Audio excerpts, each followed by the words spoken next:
something about his demeanor that I personally am a little concerned about in terms of how a jury might receive it. The demeanor, you can coach your defendant in terms of this is how I want you to appear while you tell the truth on the stand, but Bob, that doesn't mean they have to listen to you.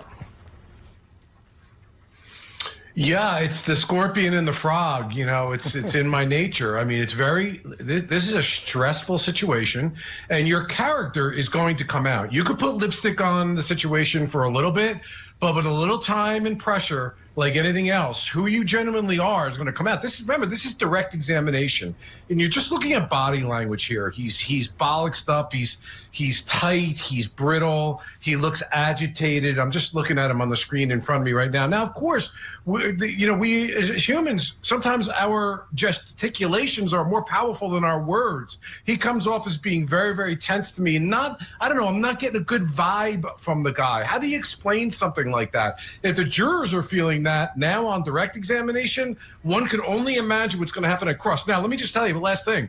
As a trial lawyer listening to him, as a prosecutor listening to him, I'm watching every mannerism of this guy. I am trying to understand his emotional temperature because I want to take advantage of that, because the way I ask questions on cross can be gentle in some instances and can be right in your face in other instances and somewhere in between on others. So right now I'm gauging this guy, and I'm Bob Bianchi saying to himself, I'm going to come at this guy like a tiger, and I'm going to get right in his face. I don't think the jury's going to be upset because he's not a very likable kind of character, and I want to try to agitate this guy and get him on his heels right from the beginning. Sometimes there's other witnesses where you can't do that because it'll look like you're beating the guy up, and you don't want that. So from the trial perspective, this is an interesting nuance as a lawyer watching this direct examination. Yeah. I don't know if you have to worry that much, Bob, about making him sympathetic in some way.